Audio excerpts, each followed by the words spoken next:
Okay, it should be. It says we're live. Yeah, Okay. I just got an email from you with the automated "you're live" thing. Okay, let's just push it and see what happens. Yes, we're all up. Let's push it and see what happens. We're there. We're going. We're on. All right. Okay. Are we going for it? I don't see or hear Jem. What do you mean? Yeah, he's there. He's there on the stream anyway. Okay. And this is going out live, so we're going to just start this.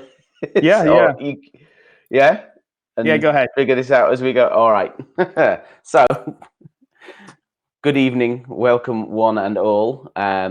True to form, this has now become a segment, as well as the drinking and the chat is the tech issues, and we've moved that to the start of the show this week.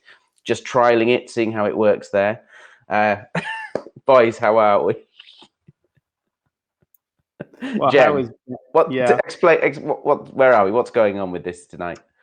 Well, the first thing I should say, as long as everybody can hear me, and that's the first thing we need to know, is does everybody hear all three of us? So let's do a Ben 1, 2, 3.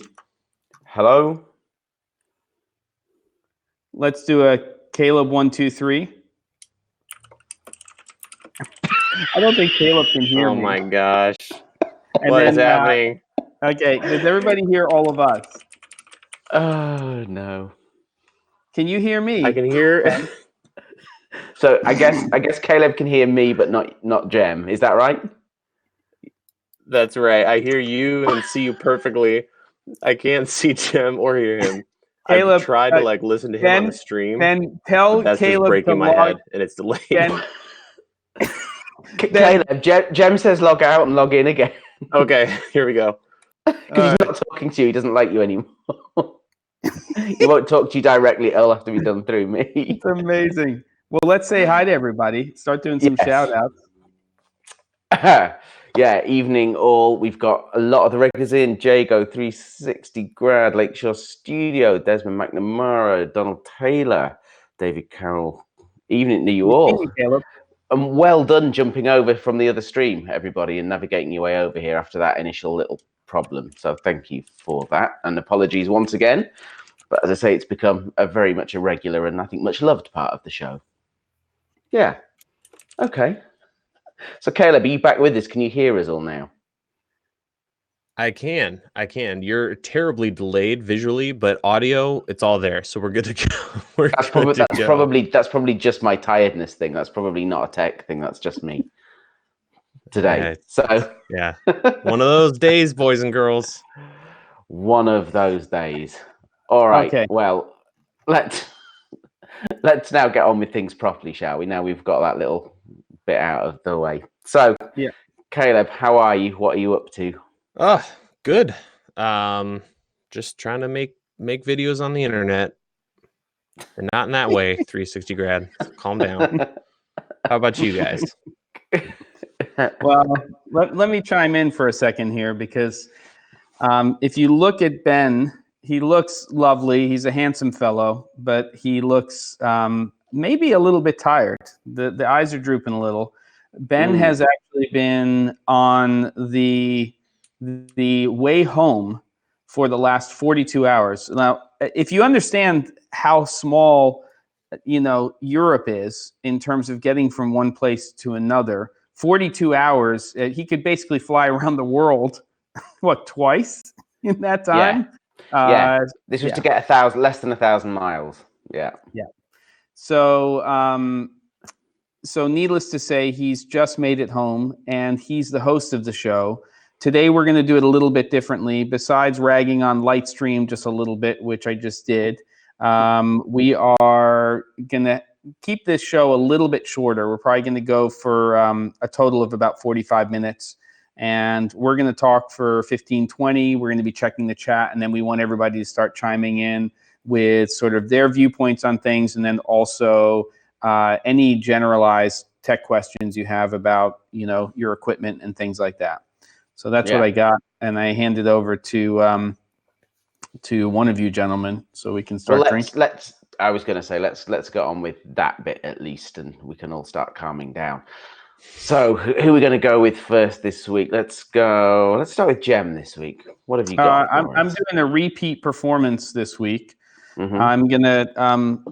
I'm quite enjoying this Glenlivet, the one that's aged in the cognac glasses, caps. You can see how I had not a lot of sleep. I had a lot more than you did, Ben, but I'm on about 3 hours. So there you go. That's what I'm drinking. Caleb? Okay. Well, I appreciate that not Caleb level bottle there. And I too have something that's not completely empty. Whoa. It's not empty. So this week we're doing Rebel Yell. Oh yeah. Some nice Kentucky straight. So gonna go and pour that. How about you, Ben? This week, because it was just that things have been so rushed. I got home like an hour ago and I hadn't really prepped anything up. So this is what was in the cupboard closest to me when I pulled it out. So this is, I think, again, this is a repeat. This is nice. Fernet stock Hruška. Hruška is pear. So this is a 30% kind of pear, I guess, slightly sweet thing. It goes quite well with my mood this evening, I think. Something quite mellow. So I do want to point out something. Let's just do a quick shout out here. We've got, well, it was when we had the other stream going, but somebody's having a pumpkin somewhat or the othery kind of beery thing. Bart, I think. So maybe you want to post what that is because it's October and don't give him a hard time. And there's a little comment from David about Caleb and his picture quality. So Caleb That's not bad, folks. Well, it's not really Caleb's bad. We're just trying to get to the bottom of why, now that he's back in, the home studio, why we're having some quality issues. So I think we'll get that all sorted out. Caleb and I have decided that we're going to do some tests. There's a good chance, I'm sorry to say this, that next week there may not be a camera in Flask. I'm going to be in another location, and I'm going to be doing some on-site training. And at that point, we're going to be setting up in the studio. So it might be tricky. So I'm just giving everybody a heads up on that. So might be a week off. Okay, cool. All right. Well, let's clink our glasses, and then we can actually get on with drinking that stuff. Cheers. Cheers. Come on. There we go. Cheers to you all. All right. Sláinte. All right. So this week's topic. So I was thinking, I've actually had a really nice run of quite exciting jobs of late. And I guess just looking into what's coming up the next few months, there's some good ones. But every now and again, you go through these periods where you're doing quite repetitive work, things that you get into a bit of a rinse and repeat. And you're almost doing things on automatic mode. You know what I mean? It's so honed in. You're just doing the same thing. And it was just really that question of how do we keep the interest? How do we keep our mojos lit? What we do to keep the magic alive? You know, you got to try new things, spice things up every now and again. Not just with filmmaking. I'm sure there's lots of facets to our lives that could apply to. But what is it that we do? So I was thinking that some of the things that I know that I think we've all done in the past, and it's something that I've maybe slipped a little bit in the last year or two and really want to get back into, which is where we'll start. It's personal projects, our little passion projects. So, I mean, are the things that you two have got, I know that you've done that in the past, are the things that you've got in the pipeline at the moment on personal projects that you're wanting to do? Cool. Is that a question, right?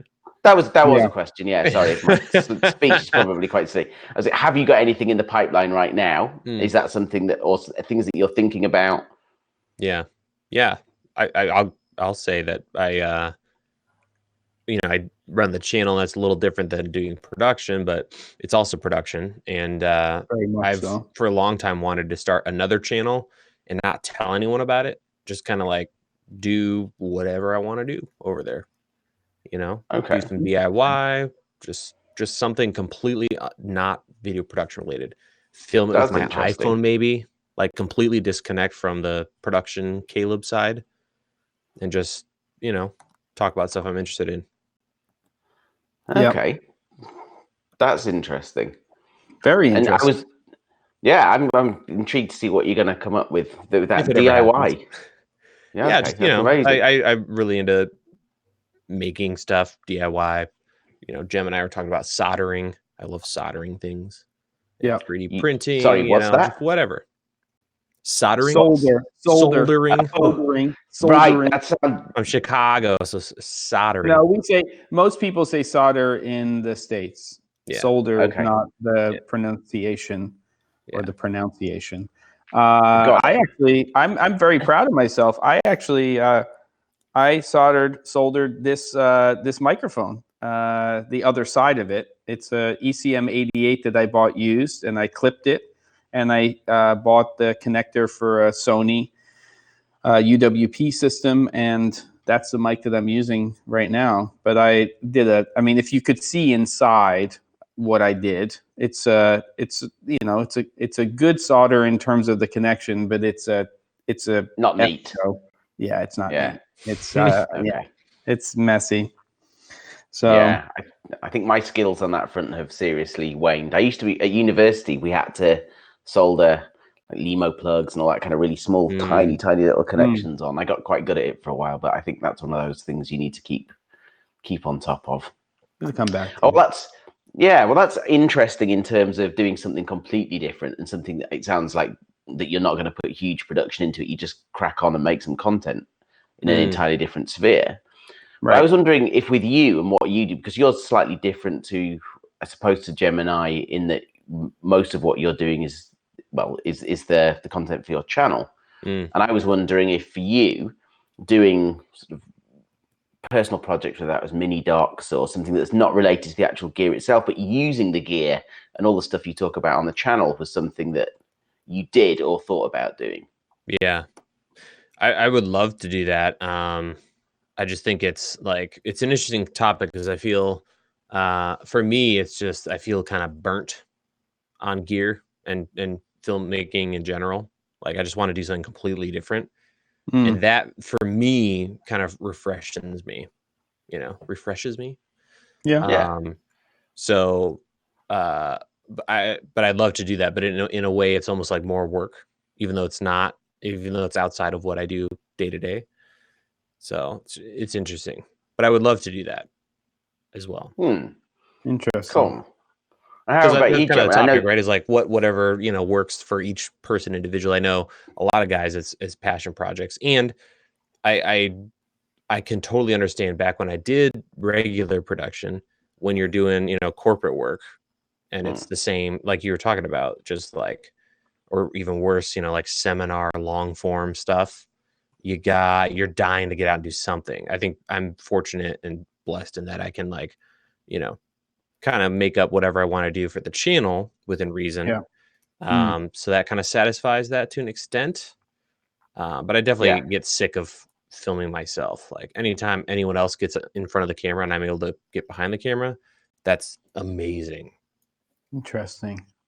So do you think that maybe means that longer term you'll even think about doing more producing? And is that something you've ever thought about, or is that not even on the radar right now? I definitely have. Like I've thought, it'd be great to bring other personalities on, if you will, and step back a little more. Yeah. But it's kind of the thought of like, exposing your baby to other people and your audience. Sure. Because I've had other people on the channel in the past, and it's just, you got to commit to it. You have to find people that are willing to like stick it out. And it's just going to be like, people are going to be like, who's this guy? Why? Yeah. Where's Caleb? So, right. It's an all or nothing kind of thing. And you're the brand. I mean, you are the brand. It's not DSLR Video Shooter, in my opinion. You are the brand. That was a hard thing. You on a much bigger scale, but that was a hard thing for me to sort of accept after a while. Was so the original idea was lots of different voices, and then eventually you figure out, well, you kind of have a way that you're delivering and the way you're putting out content you're the voice, and you can have people come in and they can come into your world, but they're still going to be within your voice. And probably if you're producing it, it's going to have some look and feel. Like, really interesting, if I came in and created some content with you, if it was on your channel, I would expect it to have a look and a feel and things that were your style and what you're doing, even though there would be a contribution. And you see that. I mean, you see that even on things like what Ted is doing with Indie Mogul. There's a style there, and he has other people come in. You get to see some of what they're doing, but they're within that box of what, you know, sort of that format is. So it's interesting. Yeah. Well, and then I know, Jamie, you've done lots of mini docs.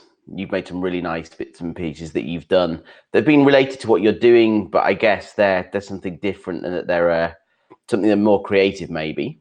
Have either of you done any narrative stuff as passion projects? Because that's something I haven't done and I'm desperate to do. I'll say I've done very little narrative, but it is something that I want to do. But I'm kind of terrified, you know. I think maybe it's because I've been doing production for so long and I've been producing for so long, but I also know people who are directors, and the preparation and I think the responsibility for being a director on a narrative seems so enormous to me, and I don't want to screw it up, but I am very interested in that process. I'm not afraid of working with actors, but I really want to make sure that I have clarity and I can take the time to do that and not under pressure. So I'd love to do a narrative short for sure. And I kind of know what style I want to do it in.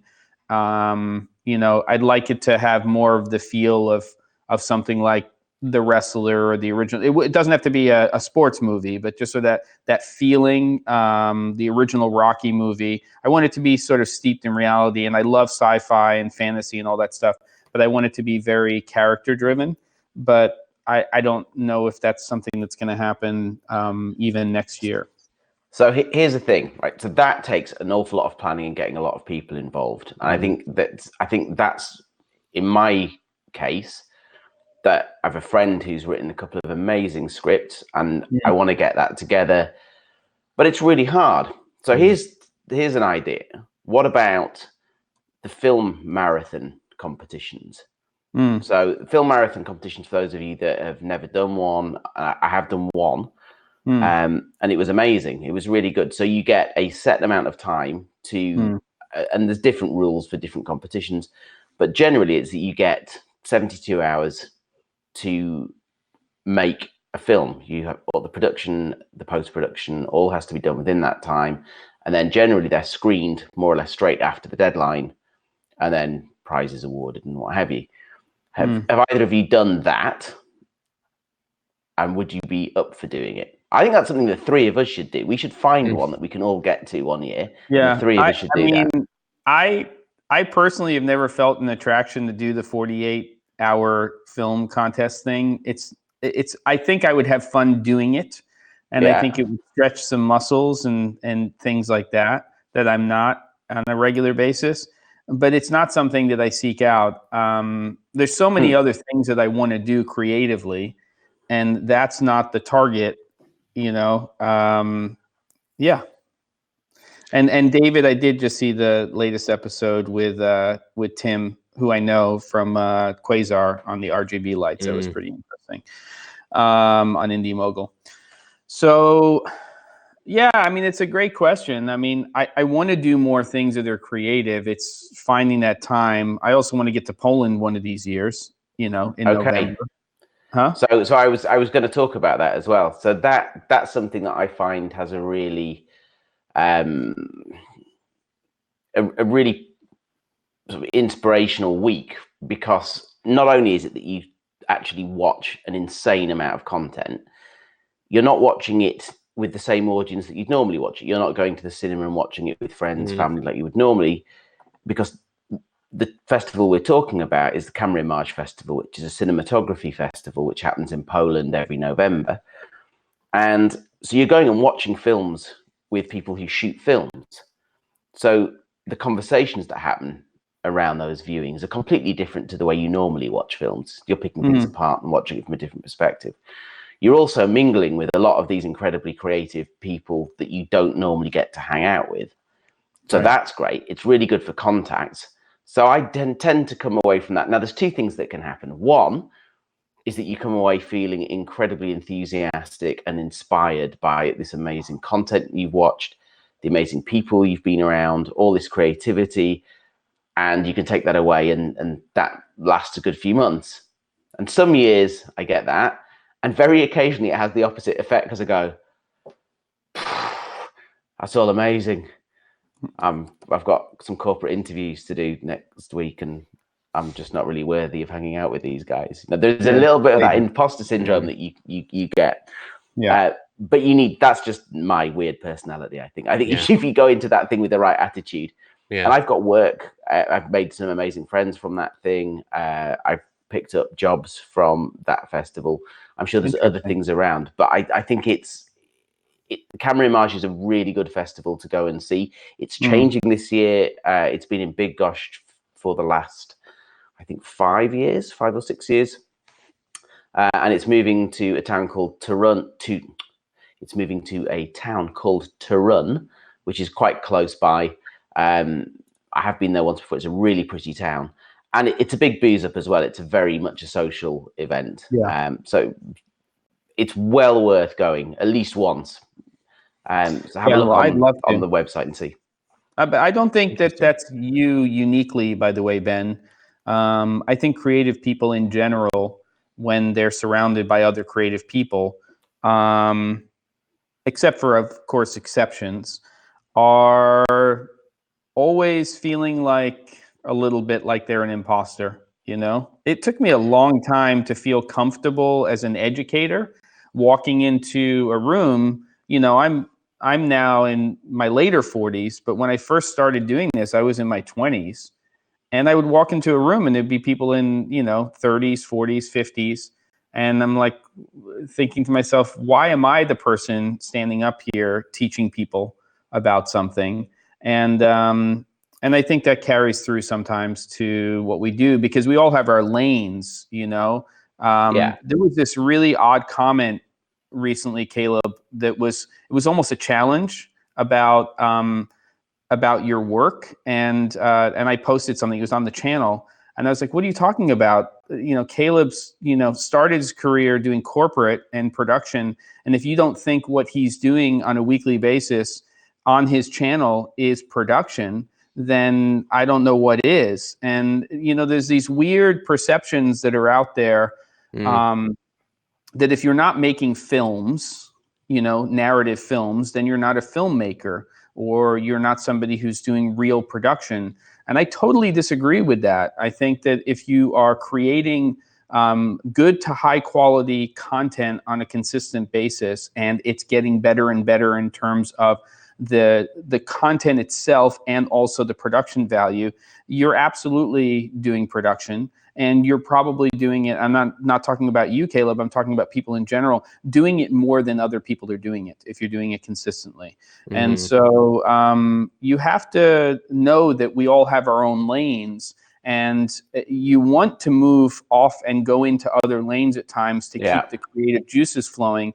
But there's absolutely nothing wrong with each of us doing something completely different, which is exactly what the three of us are, and a lot of other people that I know in the creative community. And I kind of feel the same way as you, Caleb. I want to do something that's completely different to what I'm doing, though yours is definitely, your vision is more defined than mine is on the channel. But I have thought, because the thing that there's two things in my life that kind of move me away from having to think about other things. And one of them is cooking and food. And then the second one is photography, because I don't make a living doing photography. I've done it since I was a kid, but it's the one thing that when I want to get away from everything and I just want to have my own space and my own time, then I like to do that. I've toyed with the idea of starting a channel called the C41, and doing something and sort of sharing my experiences, That's nice. having to do with photography, and I've registered all that stuff. But part of me says I don't want to do that.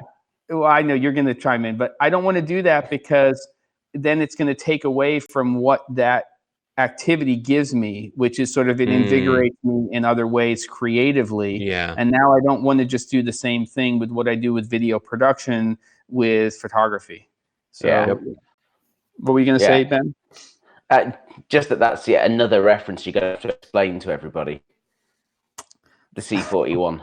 Well, it's basically it's a chemical process for color film, and it's basically has to do with the chemicals, for that. So, but it's the same thing with you having to explain to everyone what the C47 is. But that's what's so good about it. I even have a logo for it. I designed the logo for the thing and everything. I was pretty serious about doing it. I've been wearing your logo all around Africa. Very nice. Hey. No, I'm surprised you didn't get charged by some rhino or something. To all of that, I think it is good to have something like precious that you protect. And that's why because someone mentioned, I apologize, I can't recall, Joseph was totally right. There was a point where I was like, I'm starting another channel, and I was going to run 2 channels. And one was going to be kind of DIY maker stuff, and decided not to because it was going to kill it off. And I just needed to focus on the one thing. I didn't want to spread myself too thin. And that's why if I do another channel, it's going to be with an iPhone or something where I enjoy this and I'm just going to point a camera at it, because I don't want to take my, content creator, filmmaker, whatever you want to call it, perspective, and just because, if you're going to do it right, got to get your audio, your lighting, your camera, and now the thing you love is just work again.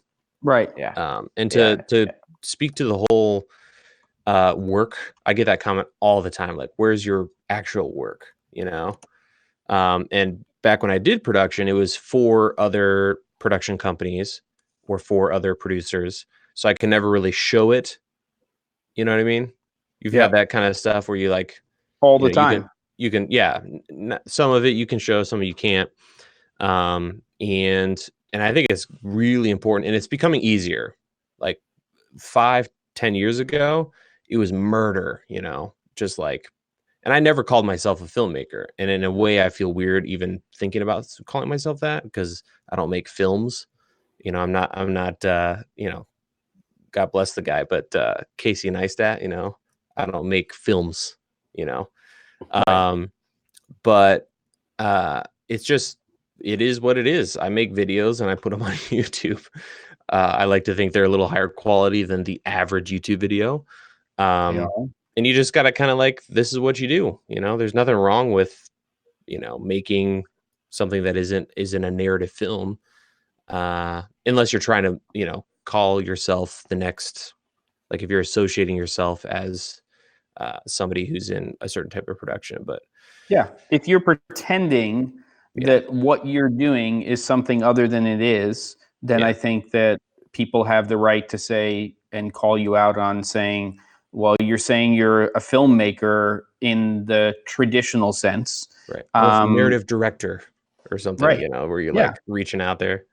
I live largely in the corporate and largely in that realm in the educational side of things. And so what I think I do, besides continue to work on getting better at my craft and the technical side of what we do, is, my lane is I'm an educator. So I do and I educate, and then I learn and I teach.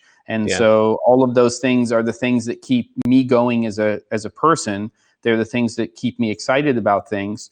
There's so many things that I do outside of what we do here and the videos that we all create that, like you, Caleb, and probably you, Ben, as well, a lot of my time is just tinkering with things, and unfortunately it's a little bit of an addiction, which is buying this part to figure out how this goes together, and just, the difference is that I'm not doing that and then there's no end result. It becomes part of my kit, but it also becomes something I can create a video on, or when I'm doing a workshop, I can teach people about that.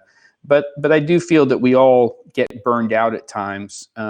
Is there one YouTuber or creator out there who has done daily videos who has never stopped? I don't think there's anybody, because at a certain point, it's probably unsustainable to be able to do that. And that's the trick, is to find that balance of when you're doing things that are outside of what you're doing, maybe for your client, you know, what's the stuff. Yeah. I mean, I was always amazed when you were doing daily content. And how long did you do that for when you were putting out stuff every single day?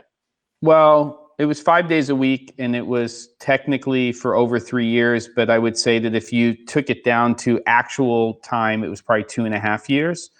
But if I look back on that, and Caleb and I have talked about this many times, there were certain times where I do a series of videos, or there would be 1 or 2 videos within a 5-day period that I thought had real merit. And then the other ones were just sort of the muscle kind of, you know, exercise of setting up the camera, doing something, talking about something each day. And, but it did take over 2 years for me to start to say, hey, wait a minute, maybe this is too much, because it was a huge, huge learning process for me. So the amount that I was learning on a daily basis, even just from comments from people watching the videos, was humongous, you know, and internalizing that and figuring out how I was going to change things.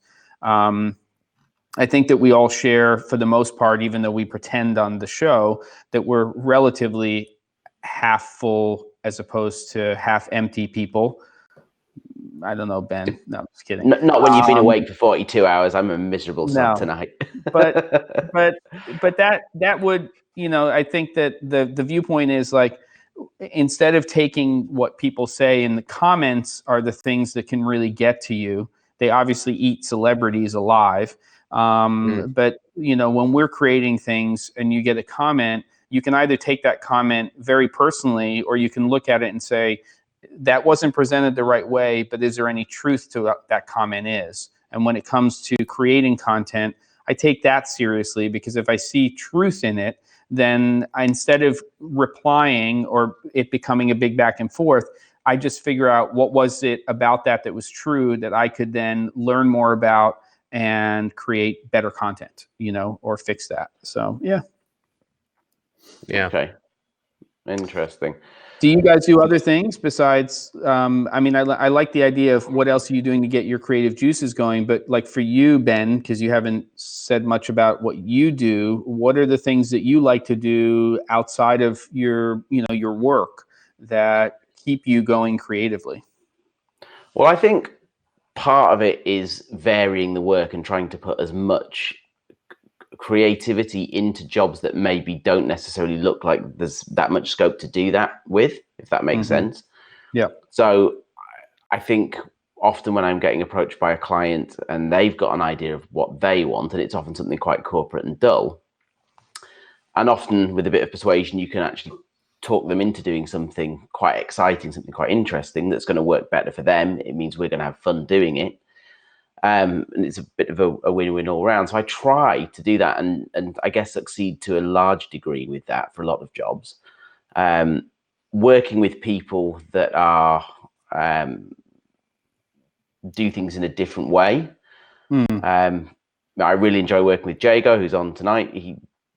He's got loads of energy, and it's always great working with him and seeing how he does stuff, and that's always really good and keeps your energy up and keeps things going. But I also really like taking photographs. The same as you. I think I still make a living to a degree taking photographs, but it's far more video than it is stills now. And going out and do things that I really like doing is making myself post a photograph every day.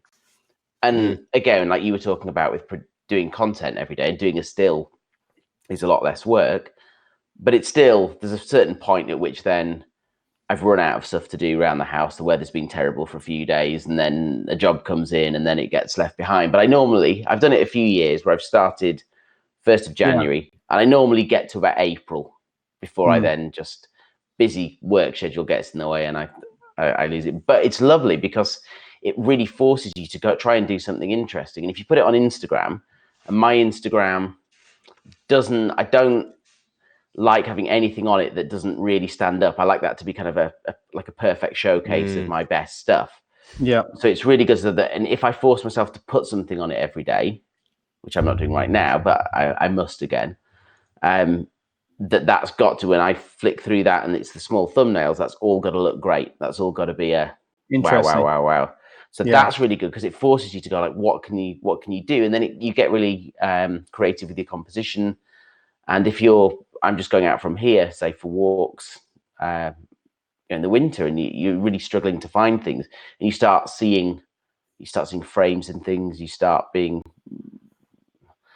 far more creative, and that obviously then flows through to the video work that you're doing because it's obviously I found that that forcing myself to use a focal length, a prime especially, that I'm not usually using, or just leaving one lens on my camera for an extended period of time really helps me creatively. Like when I was away in the UK, for 95% of the time, I just left the 35 on there, and that was it. That's what I did. And I didn't, and then I put the 85 on there for one day because I felt like, I want a different perspective, but I didn't switch back and forth. I just locked into that lens. So that was kind of cool. But I want to ask both of you something, and I start with you, Caleb, based on some of the stuff that we're talking about. One of the things I run into is that when I'm trying to create content consistently, the thing that makes it hard, takes the fun part out of it, is I'm constantly thinking about the numbers and the branding and the audience and the growth of it. How does that factor in for you? Because that's the tough part for me, is that I think we all want to just be doing what we want to be doing. It would be lovely if we could make a complete living out of doing it all of the time. But it feels like that gets in the way. And before I do that, before I forget this, I do want to say that Bart said, I also sometimes make sure to take time to do something creative and fun. Most recently, I recreated a scene from Iron Man in my basement. It was so much work, but so much fun. I don't know what that means, Bart, but I want to see it. So that's pretty cool. That was a comment from a long time ago. So Caleb, how do you feel about that? Like, you must run into burnout sometimes and things. Yeah. Before, Ben, I want you to queue up your Instagram handle so we can all check you out. Yeah, come on. Let's go. So there's that. But to answer Jem's question, dude, there's a bag of cats getting hit with a stick in my head and heart in the last month thinking about this stuff, because I've had I feel like I'm on a constant overthink it, overdo it, and then oversimplify it back and forth when it comes to the gear and the processes of running a YouTube channel. Like a full-time, we produce a video every single week and do training outside of that. Like that's, as we talked about, it's just so much work to write, produce, act, do camera, lighting, audio, all of it. And you're doing it to a community that is in that world. Like, I'm producing content for guys like us. So you can't, you can't just go out there with an iPhone, No. You're going to get murdered. So I've just even, it's come to a head in the last couple of days of golly, there's got to be a way to, and I've been going back and forth. Do I make a video? Do I do a live stream? Just fauceting these ideas. But I'm tempted just to put everything in a closet and get a bunch of A6400s or Canon M50s, whatever it is, and just cut that stuff out of my life. Not completely. Wow, that's funny that you're saying. I have the same exact thing. I am surrounded by so much stuff. Yeah. And I could text you what happened today, and it's just there's 50 stands out, C stands, all this stuff to get the perfect image for an upcoming guide that we're just started production on, a camera guide. And it's really, I almost want to buy that tripod that me and Ben love, that $80 tripod, Yeah. and like 3 A6400s and those Sigma little baby lenses, those primes, the 16, the 30, and the 56. Yeah. And then like a Rode like video micro and a Rode video mic or Rode wireless Go, and just like I'm out, you know. Yeah. and what are you creating content on? That's the question. What? For your channel. Right. Well, yeah. And the thing is, like, I feel like content is more and more separating. This could be a whole video or whole stream, but I feel like everything's getting more high end and more low end. Yeah. You got YouTube, where it's just about the information and the story. Who cares? The most viral videos are shot on iPhones and terrible cameras. And then you got the high end getting higher. TV's getting incredible. Ridiculous. You know, Marvel, it's ridiculous. Yeah. So part of me wants to just embrace that, especially since like I'm finding out more and more my viewers are more YouTubers than they are production guys. Right. Like there's one guy making wedding films or corporate docs to every 10 to 20 YouTubers. Interesting. That is interesting.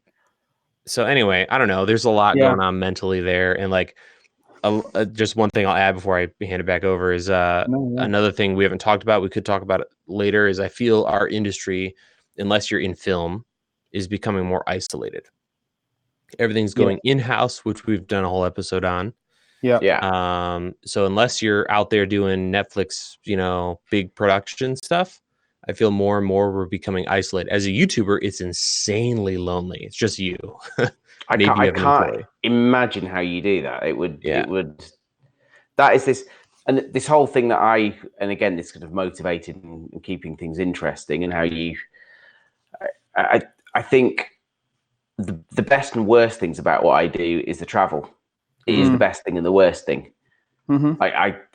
Like you get days like today when it's just a hell on earth and it's just a pain in the ass moving kit around and all that. Just the complex logistics of it all and the tiring days on it. But at the same time, I get to see amazing stuff. I get to see things that people don't get to see. It's an incredibly privileged thing to be able to go and do all this stuff. The thing I've been filming this week has been a much more sedate thing, but it's been about a medical trial, which I'm not sure if I'm allowed to talk about the details of it. But it's doing really interesting, good, groundbreaking stuff that's really helping people. And you do that, and you do things like seen open heart surgery, and you travel to all these interesting places and oil rigs and Kenya and all that stuff that you wouldn't get to do in doing anything else. And I find that very motivating. And it's been a really good run of it. And you do get periods where you're doing more mundane stuff too. So I think that and trying to, again, working with other people, I find it's good for that as well. Because if you're then, so with Jago, we work for each other. So it's been interesting working for him on some of his jobs, which is a very different style of things. And that opens up this whole other world of interesting work. So I think as time's gone on, things have become, I don't get into that doldrums as much as I used to. But I find I crave time at home when I'm in really busy bits of travel and you're away a lot and you're doing all that and you go, I'm desperate for a couple of weeks at home, and I get 5 days into it and I'm just climbing the walls a little bit. So I'm kind of to an extent, I absolutely need to have that's something that's important, I think. And I think that there's a bit of a thing of having a word with yourself, because at the time when you're in that and you're just traveling all the time and you just get bogged down with the logistics of it and the pain of it, and you do have to just sort of step back and go, you are a lucky boy. You get to go do stuff, see stuff. Sure. You know, people make their livings as an accountant. Yeah. Well, this conversation is going in so many different directions. And I think, Caleb, you're right. This could really branch off into some real conversations. I mean, I think that all three of us don't have a problem being candid and being open about what it is that we do and the things that we're thinking about and stuff like that. And I think that it's fascinating. It is extremely lonely creating content, even if you have a couple of people helping you sometimes. for a thing like YouTube. I mean, yesterday I created a video that was 7 minutes long. I rolled camera for maybe 20 or 30 minutes. And I spent the better part of an entire day figuring out what that video was going to be, changing my mind about what I was going to do, the setup. It's, and even then I'm not happy with it, because what I want really, like, the goal is always, if you're teaching somebody something about production, that you want the hero footage, what's coming out of the camera that you cut to be very high production value, at least for me. And so, but how much time do you have? How much time can you put towards that? If I had huge subscribers, then maybe it would be sustainable and I could do that. But even then, it's just such a huge commitment in terms of time and effort to put it together. It's pretty interesting to have this conversation. Yeah. And then you get into like horse before the carriage, like you kind of need to put the time in for the audience to show up so that you can put more time in. It's like a totally chicken and egg. It is. And this is what scares me about producing content in the way that you two do and running a YouTube channel, because I know I do need to get on with it. And I've had some, particularly the last couple of weeks, some good ideas of stuff to be doing. And I need to get on with it. But I find that really daunting, is to work out at what level to do it, how much, where do you say stop? With a client job, it's all right because you're on the clock, you know what their budget is. You got a check coming for it. And exactly, and it's all planned out. Yeah. Whereas for yourself, it's tricky. I think you should do what Nick was just asking about. Like, he's trying to do more content. He puts so much time into his tutorials, making them higher quality. I think you should just go for it. Don't worry about quality. Because like if it's a passion thing and it works out, like you can always change that. But there's space. Like, I think a good example in our space of someone who's just going for it and having a ball and like making bank is Corridor Crew. So there's a channel called Corridor, huge channel, mega channel. They have another channel where it's called Corridor Crew, and they just goof off as a crew. They'll do nerdy technical stuff. But it's like all 60 frames per second and just like shove a camera in your face. No one cares about the quality, and it's good stuff. So, if you're interested in it, and that's why I like the idea of the iPhone thing, is like, if Ben did a channel about bikes or about whatever, doesn't matter what the quality looks like. That's what I'm kind of like wrestling with now with this whole thing, is like, does it really matter? Yeah. So it's pretty fascinating that you're saying that, because I get hung up on that all of the time, because ultimately what I want to do is just help people figure out how to do what they're doing better. But I always come back to the whole thing of, well, I better be doing it really well. But how much time do you have to do that? And is it more valuable for people? Like, I love doing the live streams because I can actually help people right then and there. It's probably not going to do jack diddly to grow my channel, but I really like doing it because of that interaction. And I don't feel like I'm creating or providing the same exact content that somebody else is providing. I also can't compete with the people that are doing really flashy stuff. They've got a formula that's going. I can do flashy stuff. I have no interest in doing that in terms of the type of content I'm providing for the channel. I could spend a week and shoot something that, speed ramps and has great effects and filters and cool things. And I love watching that stuff, and I learn from some of that stuff, but it's just not who I am as a content creator. And so I have to be okay with that and figure out where my lane is. And I think that, going back to what you were saying, Caleb, you have to encourage people to just go for it. Like, create the stuff that you want to create. And if you're not doing that, then you're going to burn out anyway. Yeah, and if you start doing Peter McKinnon speed ramps, Peter McKinnon's done some amazing stuff and helped so many people. But if you start doing that just because that's what's in, that's going to get real old real quick. So I've just settled, and I'm that dorky guy that, is willing to spend 10 minutes talking about lighting, which isn't very cool right now. It's the best. All right. So we're kind of in that end part here, I feel like we've kind of gotten ourselves into a pretty deep. Not Apologies, dark, everybody. It's turned into like content creator like therapy time. Yeah, I know. I feel like we're being philosophical about stuff and things like that, and we haven't been paying much attention. But we do need to wrap this up because we said we were going to go to 45. It's already 52. Ben, take us out. I think whatever the next episode is, and if it's not next week because of my my schedule, I think we should continue a conversation here and get more people involved with this because I'd really like to.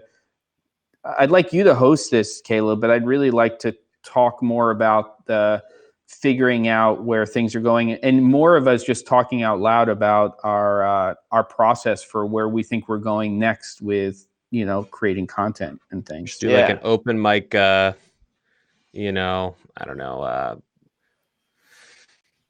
filmmaker producers, like open mic, greatest fears.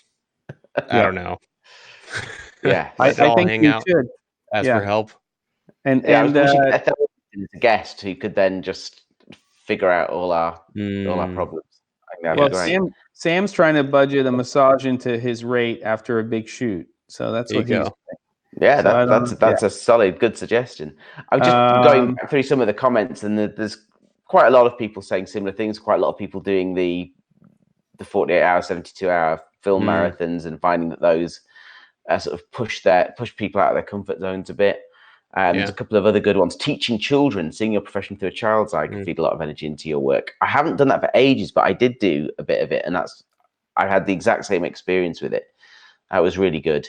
And then Jago had said, and this is perfect one: buying a new piece of kit, buying a new camera. I know he's just bought an EOS R, but when I bought the R, I took more photographs in the 2 weeks after that than I'd taken in the previous 6 months. Just photographs for the pure joy of taking pictures. Really? So there's definitely something with that. Yeah, and it was the same when I bought my A7R too, because it's just part of it is that you're feeling like you need to get to grips with this bit of kit because you're going to use it for clients' work. But there's just something, you know, we all love gear, even though we're swamped about it. We talk about it all the time. We're just overloaded with it. I don't know, I certainly still love it when you get a delivery and there's a new camera in it and playing with that. That's still exciting. Yeah. And that's definitely a motivating thing to go out and try something new, particularly if it's improving what you've had before. Yeah. And you're getting nicer color, whatever it is. So that was certainly one I relate to. All right, then I need to go to bed because this has been a 2-day long day. So, but this has been really good. This has been interesting. And I didn't think we were going to go quite down the route that we went with this, but it's been good. It's been good. All right. So we'll have a chat about where we're going to go with this for the next episode, whether that is next week or the week after. Yes. And thank you again, everybody, for joining us every week. It's always such good fun chatting with you all and seeing you getting involved. So thanks very much. Spread the word, subscribe to Jem's channel, and then you get the notifications whenever we do these and all the other great content he puts out. And we'll see you all again this time next week or the week after. Super awesome. We'll love you guys. Love you all. Love you all. See you next time. Yeah. All right. It's been a pleasure, everybody. Take care. See you on the next episode.